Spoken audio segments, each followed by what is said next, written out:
Assalamualaikum warahmatullahi wabarakatuh. Semangat pagi, sahabat muda akuntansi. Kembali jumpa dengan saya dalam serial edukasi akuntansi biaya. Pada pertemuan kedua ini, teman-teman akan saya sajikan beberapa materi berkaitan sama budgeting, sekaligus nanti kita akan membahas latihan soalnya. Oke, di bagian ini kita fokus pada persoalan budgeting, di mana budgeting ini merupakan sebuah perencanaan, ya. Baik rencananya berupa rencana profits, ya, yaitu kita punya sebuah target berapa laba yang kita peroleh dari perusahaan itu. Untuk memperoleh profit ini kita perlu perencanaan sales. Jadi target penjualan atau omset kita berapa. Kemudian biaya yang perlu kita keluarkan berapa, cost-nya ataupun expense-nya, ya. Ya, beban yang tidak berkaitan dengan pembentukan harga pokok, tapi dia berkaitan dengan proses perolehan penjualan, ya. Oke. Baik, materi ini diharapkan bisa membekali teman-teman semua untuk satu mendefinisikan kembali, ya, profit planning. Apa sih profit planning itu, ya? Nah, profit planning. Nah, apa itu profit planning? Nanti kita diskusikan. Kemudian bagaimana kita merencanakan sebuah operasional bisnis perusahaan, baik jangka pendek maupun jangka panjang. Kemudian apa sih sebenarnya manfaat dan batasan profit planning itu? Kemudian yang keempat, diharapkan teman-teman bisa menguasai prinsip pengembangan dan implementasi budgeting. Ya. Dan terakhir ini, ya, adalah menyusun operasional budgeting. Ya. Baik, kita lanjut, ya. Nah, pertama, kita ingin membedakan dulu istilah-istilah ini supaya kita sepakat dulu nih istilahnya seperti apa, ya.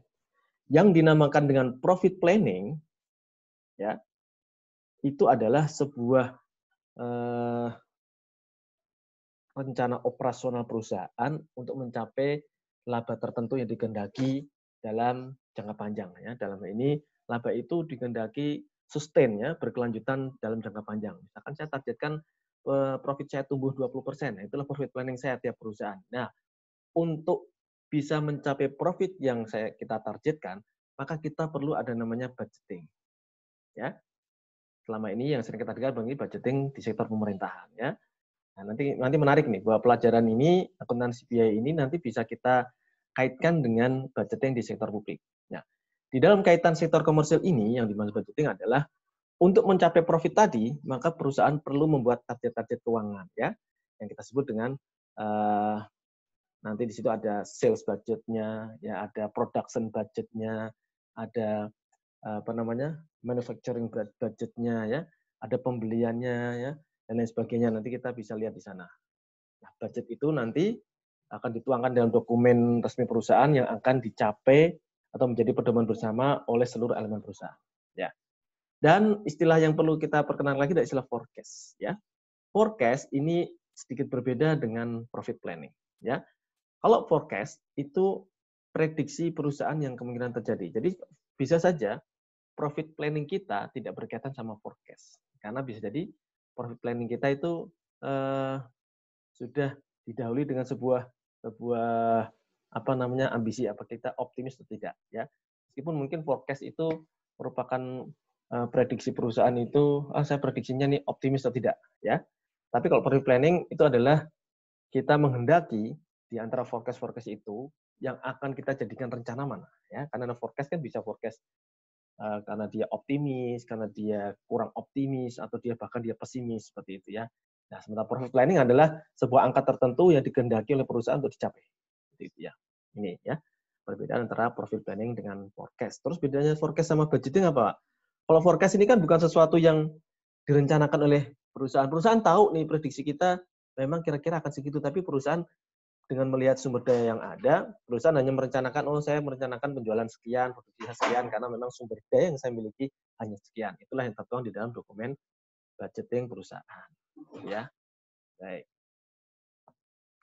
Nah, teman-teman perlu tahu terlebih dahulu hambatan-hambatan dalam perencanaan laba. Ya, ini ada beberapa hal ya yang dikemukakan oleh Carter, ya, kawan-kawan ini. Pertama adalah hambatan teknologi. Kita harus yakin, ya, bahwa perusahaan itu bergerak kalau tanpa dukungan teknologi, dia akan susah. Karena sekarang sudah era revolusi industri 4.0, bagaimana teknologi ini sekarang sudah benar-benar menjadi sebuah kebutuhan ya. Perusahaan yang tidak bisa mengikuti perkembangan teknologi maka dia akan ketinggalan. Coba bayangkan, siapa yang menyangka dulu yang namanya peralatan komunikasi namanya BlackBerry sekarang sudah nggak ada di pasaran ya. Karena BlackBerry teknologinya ada ketinggalan jauh sama smartphone yang datang belakangan, sama Android, teknologi Android ya.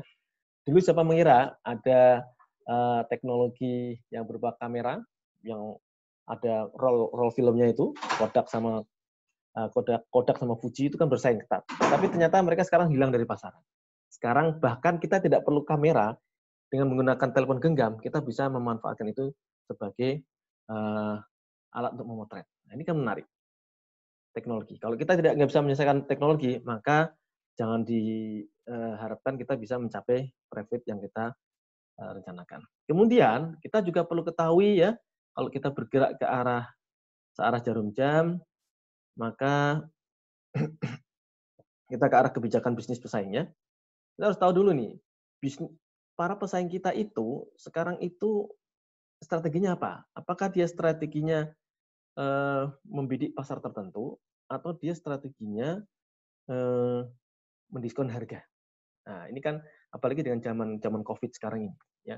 Sekarang ini hampir semua perusahaan mengalami kolaps ya, mengalami kolaps. Sehingga kita harus tahu bahwa sekarang ini bisnis yang paling menguntungkan apa? Itu alat-alat yang sangat dibutuhkan oleh masyarakat saat ini ya. Itu masker, kemudian hand sanitizer dan sebagainya, dan sembako yang susah dicari. Yang kita masuk ke sana ya. Jangan sampai pesaing kita sudah mulai bergerak ke arah sana, kita nggak banding setir ke sana. Bisnis perhotelan misalkan. Sekarang hotel lagi sepi nih.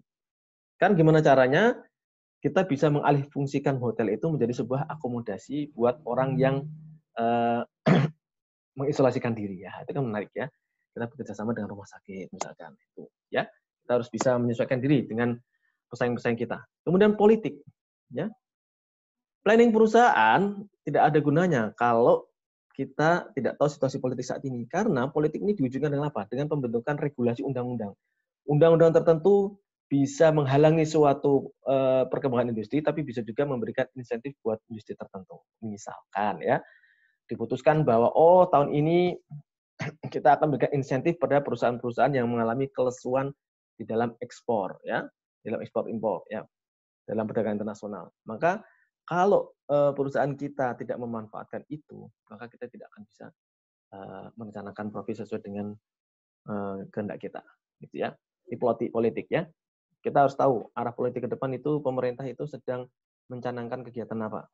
Oh ini Pak mau ada keputusan untuk pemberian apa namanya ini lagi gencar-gencarnya adalah kemarin dana desa. Nah, berarti kita harus tahu nih bahwa desa lagi butuh apa. Desa lagi butuh pembangunan. Berarti kita harus bisa menyiapkan perusahaan yang mensuplai kebutuhan-kebutuhan desa dalam melakukan pembangunan. Nah, di sana contohnya ya. Kemudian selera konsumen. Sekarang konsumen seleranya apa sih? Teman-teman harus tahu bahwa sekarang ini kalau kita perhatikan perkembangan di mall-mall. Mall-mall itu kan sekarang sepi. Orang ke mall itu tidak lagi dia belanja baju, fashion, enggak. Karena mereka bisa beli di toko online. Jadi, selera konsumen kalau ke mall sekarang cuma buat jalan-jalan. Sehingga bisnis makanan itu lebih menjanjikan daripada barang-barang mungkin elektronik, baju, mereka sudah tidak tertarik lagi untuk belanja di sana ya. Karena mereka bisa mendapatkan itu dari rumah mereka ya, dari toko online, sehingga selera konsumen sekarang hanya lebih ke arah cuci mata. Jadi kalau sekarang ini teman-teman membuka bisnis terus jualan di mall, nah jualan mall apa yang paling menarik buat mereka? Ya, makan, paling mungkin bisnis leisure, hiburan ya. Itu lebih menarik buat mereka. Bisnis yang berkaitan dengan tantangan ya, memacu adrenalin itu lebih disukai oleh mereka daripada sekedar jualan baju, elektronik itu mungkin sudah tidak menarik lagi buat mereka. Ya, kemudian faktor demografi ya. Nah, penduduk ini ya, komposisi penduduk ini seperti apa ya? Kalau kita menjual barang, kita tahu masyarakat kita ini banyakkan masyarakat apa? Oh, banyakkan generasi milenial, Pak. Berarti kita membidik generasi milenial sebagai pangsa pasar utama kita. Atau misalkan kita punya perusahaan di suatu daerah yang banyak generasi tuanya. Nah, kita cari ini produk yang paling dibutuhkan oleh generasi yang senior-senior itu apa? Ya, harus kita perhatikan. Kemudian kondisi ekonomi, nah ini menarik ya, apalagi kondisi wabah corona sekarang, diperkirakan Indonesia akan mengalami kontraksi ekonomi, sehingga pertumbuhan ekonominya mungkin malah minus di bawah nol ya, mungkin minus 2 atau minus 1, minus 3%, ini luar biasa. Kalau kondisi ekonomi sedang lesu ini, kira-kira apa yang bisa dilakukan perusahaan? Kita menaikkan omset susah, yang bisa kita lakukan mungkin menghemat pengeluaran. Yaitu banyak yang harus menghentikan proses produksi dulu, merumahkan karyawan segala macam. Ini tantangan berat buat perusahaan dalam merencanakan profitnya. Gitu ya, teman-teman semua ya. Baik, sekarang apa perbedaan profit planning ini ya dengan berbagai metode. Pertama adalah kita bisa membuat profit planning itu dengan menggunakan pendekatan a priori. Kalau saya bilang pendekatan a priori itu adalah pendekatan suka-suka. Artinya ya, kita nggak ada dasarnya nih. Yang jelas, yang penting saya pengen punya target misalkan profit saya sekian juta, sekian miliar, atau sekian persen dari penjualan, maka silakan susun target lain berdasarkan profit planning saya ini, a priori. Ya. Sementara a posteriori, itu profitnya dihasilkan belakangan. Artinya perusahaan itu merencanakan dulu namanya sales-nya dulu, kemudian biaya produksinya berapa ya, biaya pemasaran berapa, baru dia ketahuin, oh kira-kira berarti target profitnya sekian, setelah mengasumsikan penjualan sekian, sekian, sekian. Jadi profitnya dihasilkan belakangan. Berbeda dengan pragmatik lagi. Kalau pragmatik method ini sebenarnya mirip dengan a priori ya. Cuman dia bedanya adalah pakai standar profit. Dan standar profitnya ini telah dibuktikan dengan data-data empiris masa lalu. Misalkan masa lalu itu pertumbuhan profit saya itu misalkan 10% per tahun ya. Saya secara pragmatis saya akan menggunakan 10% itu sebagai target profit saya. Kalau a priori kan nggak suka-suka saya. Saya pengen tahun ini targetkan 15%. Saya pengen tahun depan targetkan 20%. Dia nggak ngelihat data masa lalu. Yang penting saya pengen profit ini sekian, silahkan susun perencanaan yang lain. Nah, gitu kalau a priori ya, tanpa dokumen pendukung historis. Baik, sekarang adalah faktor-faktor dalam menentukan profit objektif. Nah, ini banyak ya yang perlu diperhatikan. Pertama, untuk mencapai profit itu kita harus tahu dulu dong, dengan laba atau rugi yang kita kehendaki, kira-kira itu kita berapa volume yang akan kita kehendaki ya, omsetnya berapa, ya, berapa unit yang akan kita jual. Kemudian dari volume penjualan itu membutuhkan biaya-biaya apa, ya? Misalkan kita butuh biaya bahan materialnya, kemudian tenaga kerjanya, FOH-nya ini berapa di sana ya. Kemudian tidak kalah pentingnya ada break even point ya, titik impasnya berapa. Oh, dengan saya mentargetkan laba sekian, kira-kira untuk mencapai laba itu kita harus tahu dulu nih minimum requirement kita berapa, titik impasnya di sini dulu. Oh, baru ketahui, oh berarti di atasnya baru dapat profit. Kemudian kita juga harus realistis berapa volume penjualan yang bisa dicapai dengan resources yang kita miliki. Jangan sampai kita terlalu a priori seperti tadi suka-suka tapi nggak melihat resources kita. Ya. Kemudian juga kita melihat kapasitas produksi yang cukup nggak. Nah, kapasitas mesin kita berapa sih? Kapasitas pabrik kita berapa untuk menghasilkan produksi yang kita kehendaki untuk melayani atau memenuhi permintaan pelanggan? Ya, kita harus lihat dulu juga kemampuan kita. Dan juga kita ingin return on capital yang ditetapkan. Kira-kira kita bisa nggak penjualan itu menutup semua return yang digandaki oleh para pemberi modal pada kita. Nah, itu ya kira-kira faktor yang perlu diperhatikan dalam menentukan profit. Nah, selanjutnya yang namanya perencanaan itu bisa aja perencanaan jangka panjang, tapi juga bisa perencanaan jangka pendek. Seperti kalau di pemerintah itu ada RPJM, RPJP ya jangka panjang, RPJM jangka menengah, ada yang rencana kerja tahunan ya. Di perusahaan juga gitu. Kalau long range planning, perusahaan itu dalam 10 tahun mendatang tuh kira-kira posisinya mau ngapain? Apakah dia mau jadi leading di bidang tertentu dengan dia cost effectiveness, artinya pengen biaya yang paling murah, atau dia quality produknya, dia nggak peduli harga, yang penting quality produknya lebih bagus dibandingkan pesaingnya. Ini kan posisi akan menentukan prestasi kemudian hari ya. Kalau long run planning itu biasanya berkaitan sama ini ya, proses pengambilan keputusan strategis ya. Kemudian dia akan melaksanakan itu, mengukur hasilnya dan adanya evaluasi tiap ini dan bidangnya spesifik ya. Kemudian kalau ini short run biasanya kita berkaitan dengan budgeting yang kita punya. Nah, ini antara short run sama long run. Ya. Long run ini bisa kita capai kalau kita membuat short run planning yang baik di perusahaan. ya. Nah, apa sebenarnya manfaat dari profit planning? Manfaatnya adalah kita satu, bisa mengidentifikasi dan menyelesaikan masalah. Oh, kalau tadi kita punya target profit sekian, kira-kira kita mampu nggak? Oh, kita punya hambatan, Pak. Produksi kita cuma sekian. Nah, berarti kalau kita ada keterbatasan produksi, yang bisa kita lakukan masalahnya, apakah kita membeli mesin baru, atau kita meng-hire tenaga kerja baru, atau kita memberdayakan tenaga kerja yang ada, tapi menambah jam lembur. Nah, ini kan masalah-masalah itu harus kita identifikasi. Kemudian, ini juga dengan informasi itu kita memberikan umpan kepada manajemen mengambil keputusan ke depannya seperti apa. Keputusan operasional perusahaan dalam 1 tahun ke depan seperti apa. Kemudian dengan adanya profit planning, ini akan memungkinkan koordinasi yang lebih baik ya, koordinasi yang lebih baik antar elemen. Misalkan divisi pembelian, dia harus koordinasi dengan divisi penjualan ya. Jangan sampai penjualan menetapkan profit planning tertentu, tapi divisi pembelian materialnya dia tidak merencanakan pengadaan material yang baik. Jadi nggak match antara divisi. Tapi kalau profit planning dilakukan dengan baik, seharusnya ini dikomunikasikan di semua elemen ya, di semua elemen perusahaan.